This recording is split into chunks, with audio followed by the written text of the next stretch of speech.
নমস্কার, শৈলী হোম কিচেনে আপনাদের সবাইকে অনেক অনেক স্বাগত। আশা করি আপনারা সবাই খুব ভালো আছেন। আজকে চলুন আপনাদের নিয়ে যাই কচু বাগানে। এখান থেকে আজকে আমি কচু তুলে নেব এবং চিংড়ি মাছ দিয়ে আজকে কচুর শাক রান্না করব। এগুলি হচ্ছে কালো কচু। এগুলি খেলে গলা চুলকায় না। আমি কচুর শাক কেটে ধুয়ে রেখেছি। গরম কড়াইয়ে তেল গরম করে এর মধ্যে কালো জিরে ও শুকনো লঙ্কা ফোড়ন দিয়ে কয়েকটি চিংড়ি মাছ এর মধ্যে দিয়ে দিয়েছি। এর মধ্যে পরিমাণ মতো নুন ও হলুদ দিয়ে এই চিংড়ি মাছগুলো খুব ভালো করে ভেজে নেব। আমরা সবাই জানি কচুর শাকের প্রচুর গুণ রয়েছে। কচুর শাকে প্রচুর পরিমাণে আয়রন রয়েছে। এই কচুর শাক খেলে আমাদের রক্তে হিমোগ্লোবিনের মাত্রা বেড়ে যায় এবং অ্যানিমিয়া থেকে আমাদের রক্ষা করে। এছাড়াও কচুর শাক খেলে আমাদের চোখের দৃষ্টি ভালো থাকে। তাই কচুর শাক প্রায়ই খাওয়া উচিত বাচ্চা থেকে বয়স্ক সবারই। এখন দেখুন আমি চিংড়ি মাছগুলো আরেকটু তেল দিয়ে ভালো করে ভেজে নিয়েছি।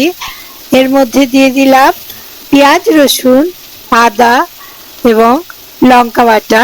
এর মধ্যে কাঁচা লঙ্কা এবং শুকনো লঙ্কা উভয়ই রয়েছে, আর আছে গোটা জিরে এবং গোটা ধনে।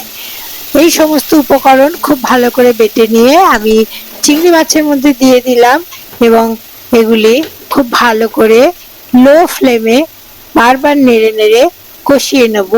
এর মধ্যে স্বাদ আনার জন্য আমি খুব সামান্য পরিমাণে চিনি দিলাম। আপনারা আপনাদের স্বাদ মতো চিনি দেবেন। এখন এগুলি ভালো করে কষিয়ে নিয়ে এর মধ্যে ছোট ছোট টুকরো করে কেটে রাখা কচুর শাক এবং কচুর ডাঁটা আমি দিয়ে দেবো।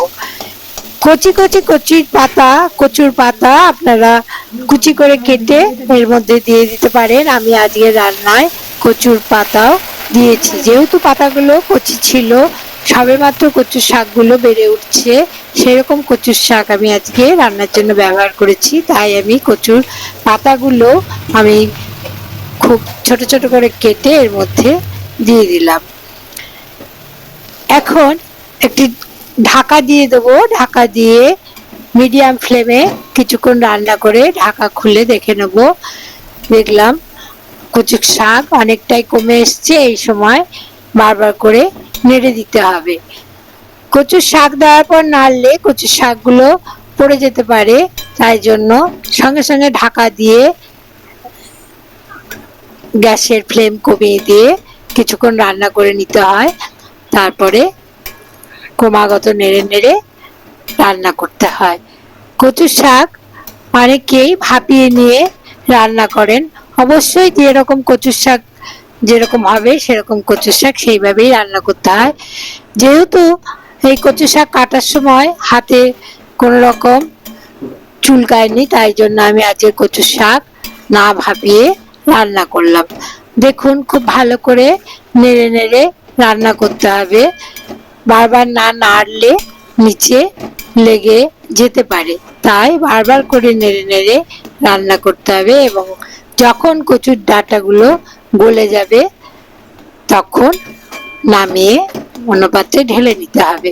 অনেকেই এর মধ্যে সর্ষে বাটা বা পোস্ত বাটা দিয়ে খান। সর্ষে বা পোস্ত বাটা দিলে অবশ্যই খেতে অসাধারণ লাগে। দেখুন এখানে আমি দুটি কাঁচা লঙ্কা দিয়ে দিলাম। যেহেতু আমি পেঁয়াজ, রসুন, আদা বাটা দিয়ে আমি রান্না করেছি, তাই আমি এখানে কোনো রকম সর্ষে বাটা বা পোস্ত বাটা দিইনি। এইভাবে আপনারা রান্না করে দেখতে পারেন। আশা করি আপনাদেরও খুবই ভালো লাগবে।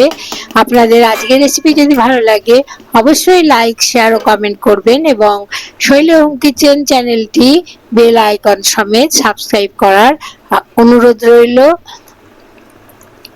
আশা করি আজকের রেসিপি ভালো লেগেছে। দেখুন আমার রান্না হয়ে গেছে, আমি তুলে নিলাম। সবাই ভালো থাকবেন, সুস্থ থাকবেন। নমস্কার।